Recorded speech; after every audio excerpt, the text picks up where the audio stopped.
तो आने वाले समय में इतिहास आप रचोगे। प्रफुल्ला भाई नागपुर से आए भाई प्रफुल्ला जी, हमारे बहुत ही आदरणीय हरियाणा के सबसे वरिष्ठ कांग्रेस पार्टी के नेताओं में से जिनकी गिनती है और जिनके नेतृत्व में कांग्रेस पार्टी पूरे हरियाणा के अंदर कांग्रेस पार्टी को मजबूती मिली, केवल कुरुक्षेत्र में नहीं पूरे हरियाणा में।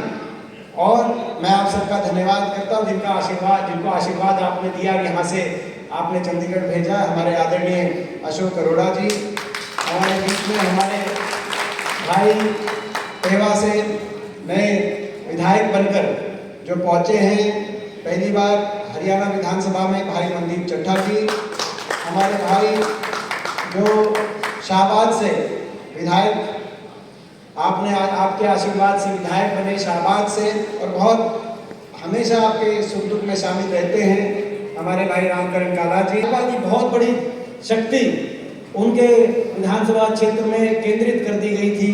हर तरीके से भाजपा के पास आज के दिन ये झूठ लूट और फूट के आधार पर ये इन्होंने चुनाव लड़ा। इनके पास लूट का भी बहुत पैसा है जो पानी की तरह बहाया, झूठ बोलने के तो आदि है ही, और फूट डालते हैं, भाई से उजाते हैं, आपको पता है। ऐसी रणनीति अपनाई, लेकिन फिर भी आपने बड़ा अच्छा प्रदर्शन किया, वहाँ पे बड़ा अच्छा मुकाबला किया। मैं आपको बधाई देता हूँ और मुझे विश्वास है कि आने वाले समय में लाडवा के लोग आपको आशीर्वाद देकर दोबारा से विधानसभा भेजने का काम करेंगे। मेवा सिंह जी हमारे पूर्व विधायक, चौधरी लहरी सिंह जी हमारे पूर्व विधायक, सुल्तान सिंह जडोला जी, बहुत से हमारे कार्यकर्ता साथी, मैं एक का नाम नहीं ले रहा, सभी उपस्थित पिता तुल्य मेरे बुजुर्ग नौजवान साथी, माताएं बहनें, आज सबसे पहले मैं आप सबका बहुत बहुत धन्यवाद करता हूँ और आपको बधाई भी देता हूँ, क्योंकि 7 महीने के बाद ये पहला पार्टी का कार्यक्रम था, पहली पार्टी की मीटिंग थी। इतनी बड़ी संख्या में आप यहाँ पे आए हो, ये अपने आप में जो दृश्य दिख रहा है कुरुक्षेत्र का, थाने सरकार इतनी बड़ी संख्या में जो कांग्रेस के कार्यकर्ता इस सभागार में जो पहुंचे हैं, ये आने वाले समय के लिए एक बहुत बड़ा संकेत है। मैं आपको बहुत बहुत इस बात के लिए बधाई देता हूँ, आपका धन्यवाद करता हूँ। मुझे पता है क्योंकि 7 महीने पहले जब नतीजा आया तो आपके दिलों पे क्या बनी थी उस बात का मुझे अंदाजा है, जो वो दिलों पे आपके बनी थी, क्योंकि लड़ाई आपने लड़ी थी, तपस्या आपने करी थी, आपने और हमने मिलकर बहुत मेहनत करी थी। मगर इंसान के हाथ में मेहनत करना होता है, फल देखना ईश्वर का कार्य है और जो फैसला होता है उसको स्वीकार करना पड़ता है। कोई बात नहीं, मेहनत बहुत करी थी, तपस्या बहुत करी थी, आपने भी करी थी, हमने भी करी थी।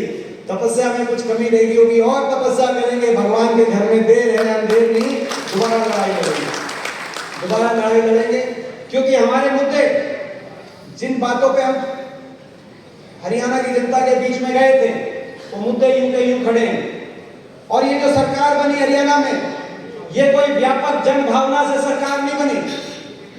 अगर व्यापक जन भावना इनके साथ होती तो जो ये मोदी जी के नेतृत्व में लोकसभा चुनाव लड़ रहे थे, उस चुनाव में कांग्रेस से हारते नहीं हरियाणा में। उस चुनाव में कांग्रेस की 48% वोट आई थी, हरियाणा वासियों ने दी, और भाजपा की 45% वोट आई। हमारी 2.5% वोट बीजेपी से ज्यादा आई लोकसभा चुनाव में 1 साल पहले। यानी कि हरियाणा वासी मेजॉरिटी में सरकार में बदलाव चाहते थे। मगर उसके बाद जब विधानसभा चुनाव आया तो शाम दाम दंड भेद यंत्र मंत्र तंत्र का चक्र शुरू हुआ, लूट फूट और झूठ की राजनीति शुरू हुई और किसी तरीके से मैनेजमेंट करके मात्र आधे प्रतिशत वोट से इन्होंने सरकार बनाने का कार्य किया। लेकिन कोई बात नहीं, सरकार इनकी बनी, मगर एक व्यापक जन भावना से नहीं, मैनेजमेंट से बनी। विपक्ष की भूमिका तो हमें मिली। बाबा साहब कहा करते थे कि प्रजातंत्र में सत्ता पक्ष और विपक्ष दोनों की बराबर की महत्वपूर्ण भूमिका होती है। नायक सैनी जी जो पिछले कई महीनों में ये कहते थे कि विपक्ष खत्म हो गया, कांग्रेस खत्म हो गई, उनको मैं बताना चाहता हूँ, विपक्ष टक्कर का विपक्ष हरियाणा में है। देश में सबसे मजबूत विपक्ष हरियाणा में है। आपके 5 सांसद हैं लोकसभा में, टक्कर के 5 सांसद हमारे भी लोकसभा में विपक्ष में हैं। और हरियाणा के इतिहास में आज तक का सबसे बड़ा विपक्ष का विधायक दल 37 विधायकों का, और लगभग बराबर के मत लेकर 40% के बराबर के मत लेकर आज विधानसभा में विपक्ष की भूमिका में हम हैं और उस भूमिका को